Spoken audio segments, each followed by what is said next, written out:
اعمال کا دار و مدار نیتوں پر ہے۔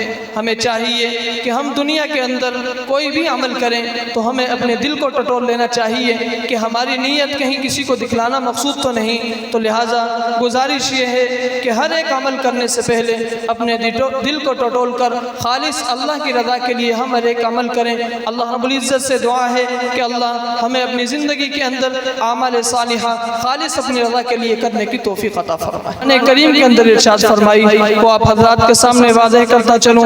اللہ رب العزت نے سورہ بقرہ کی آیت نمبر 183 کے اندر ارشاد فرمایا یا ایھا الذین آمنوا، اے ایمان والو، کتب علیکم الصیام، تم پر روزے فرض کیے گئے، کما کتب علی الذین من قبلکم، جیسا کہ تم سے پہلی امتوں پر کیے گئے تھے۔ خالق نے جو اس کی حکمت بیان فرمائی وہ حکمت یہ بیان فرمائی لعلکم تتقون، تاکہ تم متقی بن جاؤ۔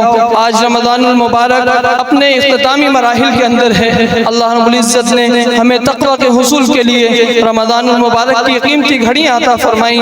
یقیناً انسان اگر اپنی سابقہ زندگی کو دیکھے تو اس مہینے کے اندر یقیناً بہت سے گناہوں سے بھی ہم نے اپنے آپ کو روکا اور بہت سے نیک کاموں کے اندر اپنے آپ کو لگائے رکھا۔ اللہ رب العزت سے دعا ہے کہ آئندہ 11 مہینوں کے اندر بھی ہم اسی طرح خالق کی طرف متوجہ ہو کر نیک اعمال کرتے رہیں، برے اعمال سے بچتے رہیں۔ اللہ رب العزت رمضان المبارک کا یہ سبق مرتے دم تک ہمیں یاد رکھنے کی اور اپنی زندگی کا لازمی جز بنانے کی توفیق عطا فرمائے۔